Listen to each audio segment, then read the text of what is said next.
वो है bill after date. बहुत ही कंफ्यूजिंग टर्म है, कभी कभी हमको एग्जाम में छोटे क्वेश्चंस के अंदर, प्रैक्टिकल क्वेश्चंस के अंदर स्टडी करने को मिल जाता है। तब हमको उस क्वेश्चन के अंदर ड्यू डेट, बिल की काउंटिंग करने के अंदर थोड़ी सी प्रॉब्लम फेस करनी पड़ सकती है। पर अगर हमको ये टर्म क्लियर है तो उसके बाद हमें कोई प्रॉब्लम नहीं आती। तो एक एग्जांपल के थ्रू हम देख लेते हैं।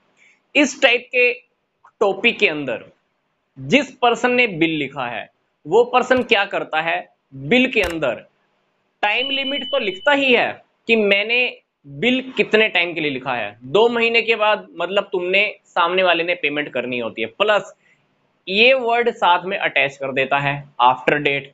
तो बिल की पेमेंट कैसे करनी है, एक छोटा सा प्रैक्टिकल देख लेते हैं। मान लो ए ने बी पे एक बिल ऑफ एक्सचेंज लिखा। ए ने जिस दिन लिखा उस दिन डेट है 1 जनवरी 2020।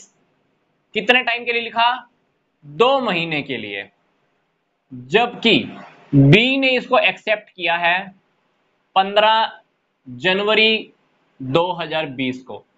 अब बात आती है कि पेमेंट 2 महीने के बाद होनी है, पेमेंट 2 महीने के बाद होनी है। तो ये 2 महीने हम कहां से काउंट करने स्टार्ट करें, 1 जनवरी 2020 से या फिर 15 जनवरी 2020 से? डेफिनेटली जब क्वेश्चन के अंदर हमारा बिल आफ्टर डेट ये वर्ड है तो इसका मतलब ये है कि हमको 2 महीने की काउंटिंग तब से ही करनी स्टार्ट करनी है जब बिल लिखा है। कोई मैटर नहीं है, कोई फर्क नहीं पड़ता कि उसने बिल कब एक्सेप्ट किया है, उसका क्या है, वो तो 2 महीने के बाद भी बिल एक्सेप्ट कर लेगा, तब तक तो उसकी ड्यू डेट आ जाएगी। तो बिल आफ्टर डेट के केस के अंदर जिस डेट को बिल लिखा जाता है उसी डेट से हमारा टाइम पीरियड शुरू हो जाता है। और इस टॉपिक के अकॉर्डिंग अगर देखें, बी ने पेमेंट कौन सी डेट को करनी है, 2 महीने कब पूरे होंगे, जनवरी का महीना जाएगा, फरवरी का जाएगा, ड्यू डेट क्या बनेगी, 1 मार्च। क्या बनेगी, 1 मार्च। ये देखो 1 मार्च ड्यू डेट बनने वाली है। पर बिल आफ्टर डेट के केस के अंदर भी हमको 3 डेज ऑफ ग्रेस अवेलेबल होते हैं।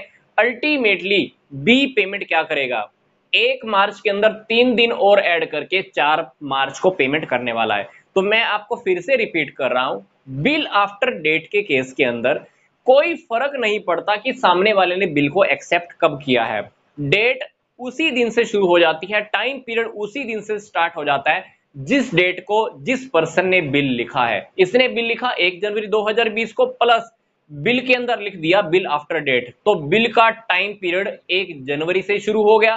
वो भले ही चाहिए 2 महीने के बाद बिल एक्सेप्ट करे, हमको इस बात से कोई मतलब नहीं है। मतलब बिल आफ्टर डेट के केस के अंदर एक तो टाइम पीरियड लिखा होना चाहिए और आफ्टर डेट वर्ड लिखा होना चाहिए। तो a bill of exchange dated the 1 January 2020 is payable after 2 month. Example जो मैंने आपको यहां पे दिया वहीं पर मैंने फिर से रिपीट कर रहा हूं। 1 जनवरी 2020 को हमने बिल लिखा, पेबल कब है, पेमेंट कब होनी है, 2 महीने के बाद।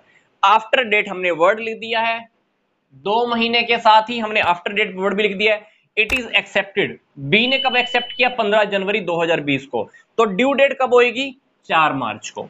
ठीक है, तो इस टाइप के बिल आफ्टर डेट के केस के अंदर मैं आपको फिर से रिपीट कर रहा हूं, डेज ऑफ ग्रेस हमको अलाउ होते हैं जो 3 दिन है बिल ऑफ एक्सचेंज के केस के अकॉर्डिंग।